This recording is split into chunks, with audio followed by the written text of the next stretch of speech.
8 часот 47 минути време е за првиот разговор во денешното саботно издание на Македонија наутра. Образованието е клучна функција на едно општество, а современото општество бара современ систем на образование. Изминатата година, поради корона пандемијата, токму образованието беше еден од сегментите во општеството кои претрпе драстични промени во глобални рамки. Училниците беа заменети со онлайн настава, а образовните институции ги адаптираа своите програми се со цел да бидат достапни од далечина.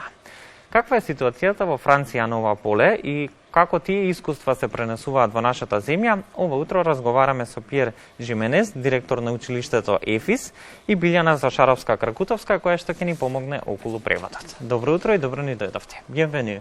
Merci. Како сте утринава? Добро, благодаря. Саботно, викенд расположени, Comment предпоставувам. allez-vous ce matin? Très bien, très bien. Merci de nous recevoir. Полека на сигурно се ближиме кон крајот на тековната учебна година, па некако логично се надоврзува и прашањето какво беше вашето искуство од оваа година, веќе втора година реализирана во едни поинакви услови од вообичаено, и беше ли едноставно да се адаптираат програмите и да се работи на ваков начин веќе втора година поред? C'est déjà la fin de l'année scolaire, mais c'est aussi la deuxième année de travail scolaire dans une situation pandémique. Alors, quelles sont vos expériences? Alors, nous avons eu une année assez particulière, évidemment, comme tout le monde cette année. Ние навистина имаме посебна учебна година, како и сите нели во држава оваа година. Le début a été assez difficile pour la mise en place, На почетокот школската година некако тешко ни почна, mais à l'école française internationale de Skopje, nous avons mis en place un protocole assez strict. но во француското интернационално училиште во Скопје сепак направивме санитарен протокол доста строг. Nous avons adapté les horaires et adapté les classes. Ги приспособивме работните сати, исто така и оделенијата. Et nous avons pu rester ouverts toute l'année, du mois de septembre à maintenant. И целото училиште работеше, нели, од септември до сега. Pour accueillir tous les enfants de la petite section jusqu'à la 3e au collège. Значи сите деца беа во училиште од градинка па се до 9-то оделение во основното училиште. Во целиот овој процес сигурно има и одредени позитивни страни, да речам покрај сите предизвици со кои што сите ние се соочивме во однос на оној преминот класична кон онлайн настава, па еве би сакал да слушнам од вас кои беа позитивните страни односно придобивките од онлайн предавањето и учењето. Dans cette pandémie et le passage vers une éducation distancielle, il y a eu aussi sûrement des avantages. Pourriez-vous les noter? Oui, alors il y a eu évidemment quelques difficultés par rapport à la mise en place, le travail en commun et les distances qu'on devait garder entre les élèves. Секако имаше проблеми околу почетната организација и дистанцата што учениците требаше да ја држат меѓу нив. Mais un des gros avantages, c'est qu'on a vu que tous les enseignants et les élèves étaient capables aussi de s'adapter à différentes situations. Но една од придобивките е што видовме дека и децата и професорите се беа способни да се адаптираат на секаква ситуација. On a appris des nouvelles façons d'enseigner, d'essayer d'intéresser nos élèves quand ils étaient quand même à distance à la maison pour certains. И научивме да ги мотивираме нашите ученици кога се работи со настава од далечина, сепак да ги мотивираме иако не ги гледаме физички. Et on a vu aussi donc qu'on pouvait avoir les mêmes exigences, les mêmes envies d'excellence à l'école française internationale de Skopje, tout en gardant les mêmes objectifs dans les programmes. И видовме дека во француското интернационално училиште во Скопје можевме, значи, и да ги мотивираме учениците, но и да бараме од нив истото тоа што го баравме со физичко присуство во училиштето. Споменавте тоа се придобивките, сега да ја погледнеме и она другата страна на паричката, односно кои беа оние предизвици со кои што се соочивте во почетокот на самиот процес? Ce sont les avantages, mais quels sont les désavantages que vous avez sentis tout au début de cette situation? Un des plus gros désavantages qu'on a avec la situation de pandémie, c'est déjà certains élèves qui restent à la maison puisqu'ils ont des personnes à risque à la maison. Една од најнезгодните работи е што некои ученици постојано останаа дома и работат со настава од далечина, бидејќи дома имаат ранливи категории. Et ensuite, le second gros problème, inconvénient, c'est qu'avec les élèves qui sont en classe, on peut difficilement mettre du travail en commun, les rapprocher, puisqu'ils devaient tous avoir leur masque, une distanciation entre les élèves. И секако внатре во училницата работа каде што клупите се на метар и пол до 2, учениците носат маски, секако не може да се направи истата колективна работа како во нормални услови. Et en général, un des points importants dans l'apprentissage, c'est l'interaction entre les élèves, le fait de partager, d'échanger, de voir ce qui fonctionne chez un, ce qui ne fonctionne pas chez l'autre, qui permet d'avancer un peu mieux. А секако главна работа во образованието е интеракцијата помеѓу учениците, заедничките работи и да се види како сето тоа функционира помеѓу нив. Може ли онлайн наставата всушност да ја замени онаа класичната? Est-ce que l'éducation distancielle peut remplacer l'éducation classique? Qu'est-ce que vous en pensez? Alors non, justement, c'est le gros point qui a montré que rien ne remplace la présence des élèves et des enseignants en classe. Всушност, пандемијата покажа дека ништо не може да го замени присуството внатре во училницата на учениците и на професорите.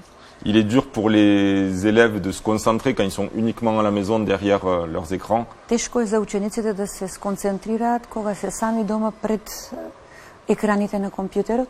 Quand ils sont à la maison avec la possibilité d'aller chercher quelque chose dans leur frigo, d'aller aux toilettes, d'aller dans leur chambre, etc.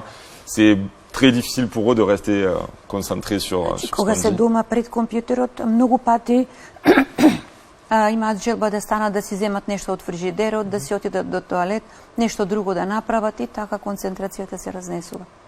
Да, но сепак некако иднината оди во таа насока, па и би можеле да констатираме дека онлайн наставата може да биде добар придружен елемент, односно дополнителна помош на учениците.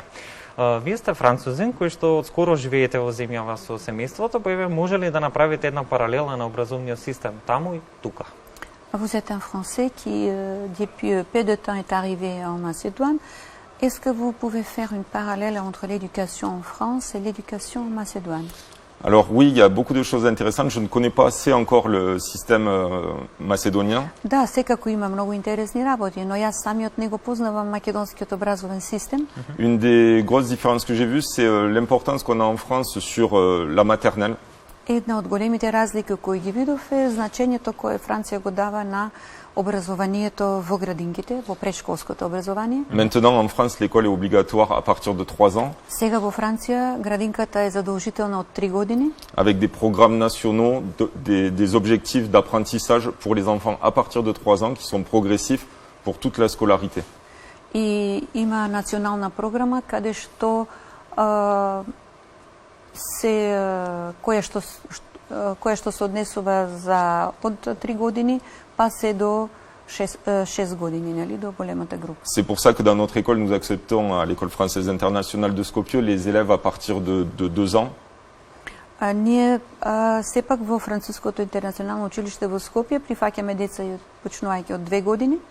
Pour le reste de la scolarité, je pense que la Macédoine, comme la France, a des objectifs d'excellence pour ses enfants. Секако верувам дека и Македонија и Франција имаат намера да имаат најдобри ученици, нели, во текот на нивното образование. Voilà, on a un partenariat avec notre école, avec le lycée Orce Nikolov. Ние сме во партнерство со Орце Николов, со гимназијата. Beaucoup de nos élèves, après le collège, vont à Orce Nikolov et on voit qu'il y a un objectif d'excellence aussi à ce niveau-là. И многу ученици од кај нас заминуваат потоа во прва година гимназија во токму во Орце Николов и гледаме дека навистина се негува одличност кај учениците, одличен успех. Што точно им овозможува францускиот образовен систем на учениците и колку е присутна дигитализацијата во истиот? Quel est l'avantage du système éducatif français et pourriez-vous nous dire quelque chose de la numérisation, du numérique dans l'éducation en France? Alors, Un des gros avantages déjà dans la première partie de la question sur le système français, c'est l'organisation, c'est-à-dire l'organisation qui va de la petite section de maternelle jusqu'au bac. Значи, една од првите придобивки е што училиштето е задолжително почнувајќи од мала група па се до гимназија. Les programmes sont très réguliers pour que les enfants, à partir de 2 ou 3 ans jusqu'au bac et même après le bac, progressent sans arrêt. Програмите се усогласени од градинка до 4-та година гимназија. Il y a une grande organisation aussi au niveau international. Има голема организација на меѓународно ниво. Nous, notre école française internationale de Skopje, par exemple, on est homologué pour suivre les programmes français. On suit les programmes français comme les étudiants qui sont en France. Ние, например, нашето француско училиште е акредитирано од Француското министерство за образование, иако сме надвор од Франција. C'est-à-dire qu'un élève qui va quitter notre école, soit pour retourner en France, soit pour aller dans un autre pays, il y a des écoles françaises à peu près dans tous les pays du monde, va suivre les mêmes programmes, c'est-à-dire qu'il va y avoir une continuité dans les apprentissages. Например, ако еден наш ученик излезе од училиштето тука во Скопје и оди во некоја друга земја, скоро во секоја земја има француско меѓународно училиште, така да ќе го следи истиот школски систем и истата програма. Au niveau de la numérisation des outils, c'est vrai qu'il faut évoluer avec son temps, il faut tendre vers le numérique. Што се однесува до дигитализацијата, навистина треба да се оди напред. Mais il faut bien faire attention. La question importante, c'est pas la numérisation, c'est surtout la façon dont on se sert de ces outils. Значи, главното прашање не е дигитализацијата, туку на кое ниво таа ќе се спроведе. L'important, c'est de choisir les bons outils, les adapter à nos enfants. Главното прашање е да се одбере што ќе се дигитализира и како тоа да се работи со учениците. Une des choses qu'on dit quand on apprend à devenir enseignant, c'est que, par exemple, pour apprendre les mathématiques à Tom, j'ai besoin de connaître les mathématiques, mais j'ai aussi besoin de connaître Tom. Например, кога предавам математика, јас предавам математика на Том, но јас треба и да го знам и Том каков е. Voilà. Donc c'est la façon dont on va savoir s'adapter, utiliser les outils, qu'ils soient numériques ou papier, pour les adapter à nos enfants.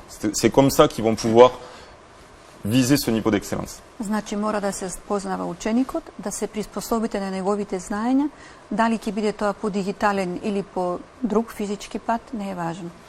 Сосема накусо на крајот на разговорот, кои се вашите очекувања за следната учебна година? Дали можеби учебната година ќе започнете и со физичко присуство? Quelles sont vos attentes pour l'année prochaine? Est-ce que l'année scolaire va commencer en présentiel? Alors, à l'école française internationale de Skopje, comme dans toutes les écoles, nous allons suivre les directives du gouvernement. Ние во Француското интернационално училиште во Скопје, како и другите школи, ќе ги следиме директивите од владата. Nous savons que nous avons déjà un protocole sanitaire qui nous permet de tenir toute l'année comme on l'a fait cette année.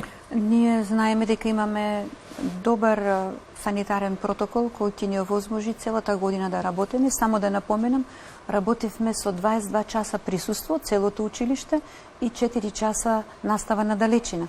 Évidemment, nous espérons reprendre dans des conditions normales. Секако се надеваме дека ќе почнеме во нормални услови. Mais si ce n'était pas possible, on sait qu'on est capable d'ouvrir dès le 1er septembre pour l'année, ou en tout cas, on espère, dès que la pandémie sera terminée ou au moins contenue.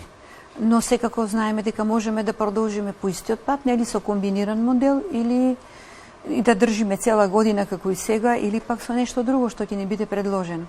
Благодарам за гостувањето во утринската програма на Македонската телевизија. Ќе ви посакам успешна учебна година и секако се надевам дека онлайн наставата и во иднина ќе се подобрува, секако во тој поглед странските искуства се повеќе од добро дојдени.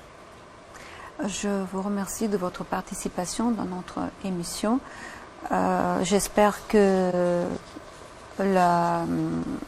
l'enseignement en distanciel va se développer, que ça va devenir un outil important par la suite.